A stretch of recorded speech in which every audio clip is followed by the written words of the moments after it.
January 23rd, A Tiny Tale. One day, Alice was sitting in the garden, listening to her older sister read a book out loud. It was lesson time, and as her sister's voice droned on about the ancient Greeks, Alice's mind wandered.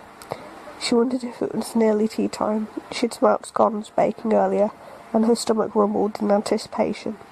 She watched a little caterpillar climb a blade of grass, its tiny body scrunching and straightening as it moved up the leaf. What must it be like to be as tiny as that? Alice wondered to herself. The next thing she knew, she was that tiny.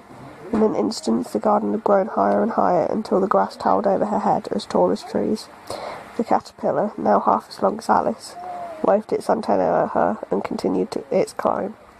"Oh my," cried Alice, "I must get back to the house. If I don't start out now, I shall never be back in time for tea." She ran to make her way through the forest of grass until she arrived at the garden path.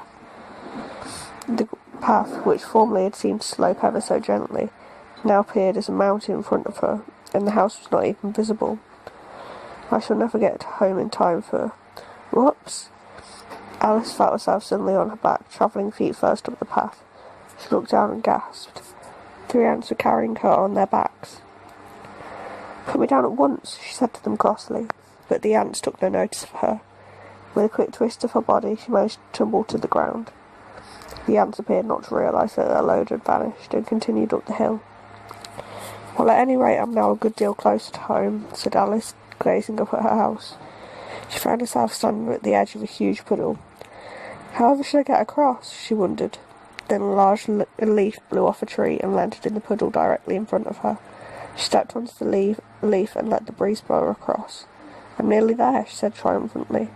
But a moment later, a huge blackbird swooped down and plucked her up by the sleeve of her dress. She felt herself airborne. "Oh, bother, now I shall never get home for tea," she said.